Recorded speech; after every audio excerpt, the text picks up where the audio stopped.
تعلیم اور بچوں کے طرز عمل کے اسکالرز اس بات پر متفق ہیں کہ والدین اپنے بچوں کے ساتھ جس طرح سے بات چیت کرتے ہیں اس کے ان کی شخصیت پر گہرے اثرات مرتب ہوتے ہیں۔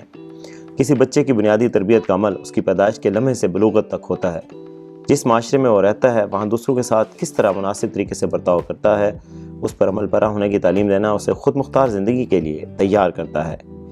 سیدتی میگزین نے اپنی رپورٹ میں بچوں کی تربیت کے فن اور اصولوں کے بارے میں بات کرنے کے لیے ماہر امور اطفال پروفیسر ڈاکٹر ابتہاج سے بات کی ہے۔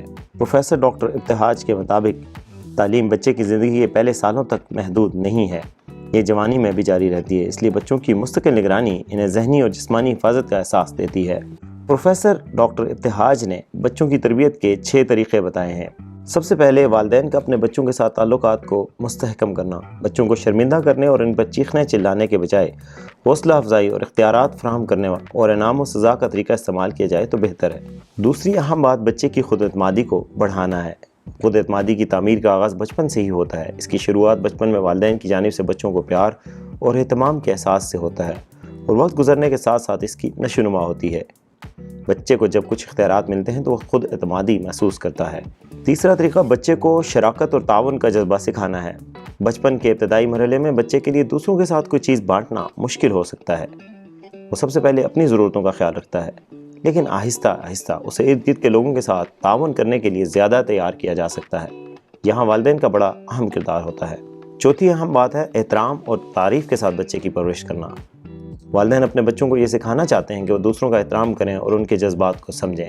اس کے لیے بہترین ذریعہ اور طریقہ یہ ہے کہ وہ اپنے بچوں کے سامنے اس کا نمونہ اور مثال پیش کریں کہ کسی کے ساتھ اچھا سلوک کیا ہوتا ہے اور دوسروں کا احترام کیسے کیا جاتا ہے۔ پانچواں طریقہ بچے کو معافی کی زبان سکھانا۔ عام طور پر بچے ایک دوسرے سے معافی مانگنے میں شرمندگی محسوس کرتے ہیں، لیکن یہ درست عادت نہیں ہے۔ بچوں کو سکھانا چاہیے کہ معذرت کے الفاظ آسانی سے واضح طور پر کہنے چاہیے۔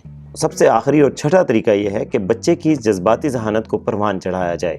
جذباتی ذہانت کی نشو و نما اور بچے میں ہمدردی کے تصور کو تقویت دینا تربیت کے سب سے اہم طریقوں میں سے ایک ہے جو اسے ضرور سکھانا چاہیے، کیونکہ اس کا حصول اس پر مبنی ہے کہ بچہ اپنے آپ کو دوسروں کی جگہ رکھ کر محسوس کرے اور ان کے جذبات کا محاسبہ کرے اور اپنے خیالات کو سنجیدگی سے جانچے۔ اس حوالے سے مزید تفصیلات اور اس طرح کی مزید خبروں کے لیے دیکھتے رہیے اردو نیوز کا لائف سٹائل سیکشن۔